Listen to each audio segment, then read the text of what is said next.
How's it going, everyone? I'm the Spectre of the Feast, and for my first video, I'm going to be showing you how I built my 8-foot pumpkin man. Now, this isn't an exact DIY tutorial. I'm not going to be doing some wood-cutting montages or anything, because I already built the prop, but I decided I'm just going to show you how I did it. I'm going to give you some tips on how I did it. I'm going to be showing you some things that work, some things that don't work, and I'm just going to be showing you how you can kind of make a really cool prop out of very, very basic stuff. This does not require a lot of stuff at all. Probably you have most of it in your home right now. But enough chit chat. It's time to get exactly how I did it, and I'm going to give you a cool montage of it fully completed and lit up. Let's begin. Alright everyone, as with any project, we have to start from the bottom. Now this base is made up of 4 1.5 foot 2x4s, and there are 2 screws connecting all of them together. It's kind of a rectangle shape almost. And then the next thing that I did was just took a 4 foot 2x4 and screwed it into the very front. You can't really see it there, but it's screwed into the front. There's one 4 foot 2x4 jutting out from the back, and here's another 4 foot 2x4, making for a total of 8 feet, and it just stretches all the way up to the prop, which we'll talk about later. Now, this entire thing is just one piece. It's pretty much just like a wooden post with a stand. You could make whatever stand you like. Now, this is a PVC pipe that I screwed in, and it's for holding the black cloth on, which would kind of be the base, so you can't see the pole, but you still get that nice detailing from the cheesecloth. And you'll probably notice the cheesecloth hanging over the black cloth right there. You can see how it's kind of disguising the pole, but still getting that nice effect from the cheesecloth. Alright, so the next thing I did was took some burlap, and this burlap starts at the PVC pipe that I mentioned earlier that I just nailed on to the part of the second 4 foot 2x4, and then I just safety pinned that burlap to the 4 foot 2x4. And you're going to have to distress it, obviously. You don't want it looking nice and clean, but you just want to take it and kind of give it some base on the very bottom. And then I built it up with all of this cheesecloth. And that cheesecloth, you'll see it here in a minute, is secured to a rib cage that's way up there. You'll probably see the rib cage in a minute. Right up there, the rib cage, and I safety pinned that to the rib cage as well. And the rib cage is just one that I salvaged from another prop. You could use a skeleton one if you'd like. It'd require a lot more cloth, but find a rib cage or any sort of chest that you'd like, and just secure the cheesecloth. And of course, this is a distressed cheesecloth. I also dyed it a slightly darker color.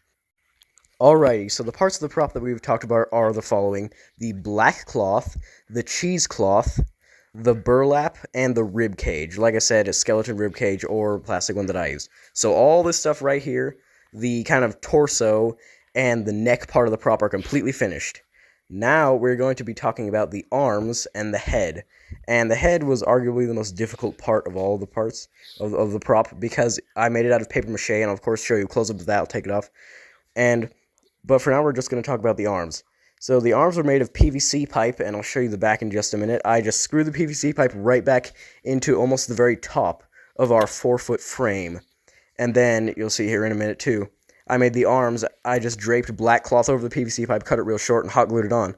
Then I took some green creepy cloth and just cut it into these long strips to make these drapes. For the hands, I just took twigs, long twigs, all the same height, and then I just duct taped them all together. Okay, so now I'm going to show you how I mounted the head and just give you a bit more perspective. So that PVC pipe right there is the part that the head's going to rest on. That light, of course, is to illuminate it. And behind this cloth is the top of our second 4-footer.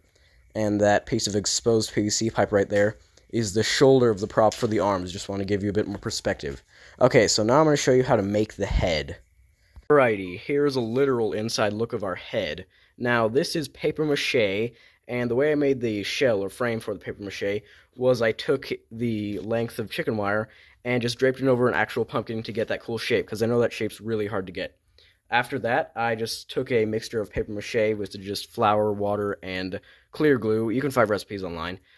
And then I just started taking newspapers and draping them over the chicken wire, also available online.